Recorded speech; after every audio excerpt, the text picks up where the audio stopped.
హైదరాబాద్ లో chain snatching ఘటనపై task force DCP Limba Reddy మీడియాతో మాట్లాడుతున్నారు. లైవ్ చూద్దాం. మల్లికార్జున్, భాస్కర్ రెడ్డి మరియు కానిస్టేబుల్స్ అయిన వినయ్, ప్రవీణ్, వీళ్ళు మిగతా సిబ్బంది కలిసి నలుగురు చైన్ స్నాచింగ్ ముద్దాయిలను అదుపులోకి తీసుకొని వారి వద్ద నుంచి సుమారు 91 తులాల గోల్డ్, అట్లాగే 3 బైకులు, సెల్ ఫోన్స్ స్వాధీనపరచుకోవడం జరిగింది. వీళ్ళు 2 గ్యాంగ్లుగా ఉన్నారు. మొదట ఈ యొక్క మోసిన్ అలీ షా మరియు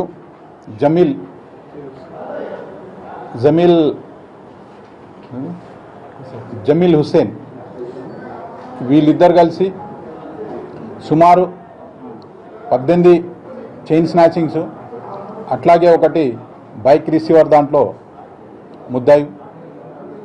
ఈ 18 కూడా ఓ సంవత్సరం క్రితం నుంచి వీరు మోసిన్, ముఖ్యంగా ఇతను ఈ కుత్బీగూడలో ఒక ఇల్లు అద్దెకు తీసుకొని అక్కడనే ఉంటూ ఇంట్లో నుంచి బయటకు వచ్చి ఇంటర్మీడియట్ డ్రాప్ అవుట్ అక్కడనే జమీల్ అనే అతను పరిచయం కావడం జరిగింది. తర్వాత పూనా ఏదైతే బైక్ థెఫ్ట్ జరిగిందో అతని దగ్గర నుంచి ఈ మోటార్ సైకిల్ పర్చేజ్ చేశాడు. అదే మోటార్ సైకిల్ని యూజ్ చేసి వీళ్ళిద్దరు కూడా ఇక లాస్ట్ ఇయర్ జూన్ నుంచి చాలా అఫెన్సెస్ చేయడం జరిగింది. ఈ యొక్క ముద్దాయి గతంలో లాస్ట్ ఇయర్ మన హ్యాబిట్స్ లిమిట్స్లో ఒక ఆటోలో ప్రయాణిస్తున్న లేడీ మెడలో నుంచి సింగిల్గా చైన్ స్నాచ్ చేయడం జరిగింది. అప్పుడు బ్లూ కలర్ బైక్ అదంతా మనకు విజువల్స్ కూడా వచ్చాయి. అట్లాగే రీసెంట్గా ఈ ఆసిఫ్ నగర్లో వీళ్ళిద్దరు కలిసి 13th ఈ జూన్లో మార్నింగ్ అవర్స్లో ఈ చైన్ స్నాచింగ్ చేశారు.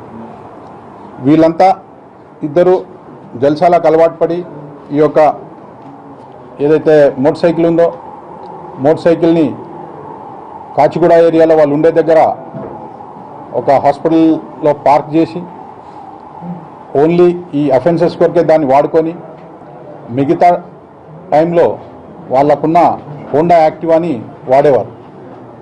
ఈ యొక్క వెహికల్ ఈ అఫెన్సెస్ తప్ప మిగతా దానికి యూజ్ చేస్తే ఐడెంటిఫై అవుతామన్న ఉద్దేశంతో దాన్ని ఎప్పటికి కూడా ఆ పార్కింగ్ లాట్లో పెట్టి ఆ విధంగా వీళ్ళు ఇద్దరు కలిసి 18 అఫెన్సులు చేశారు. వీళ్ళ దగ్గర నుంచి 77 తులాల బంగారం స్వాధీనం చేసుకోవడం జరిగింది.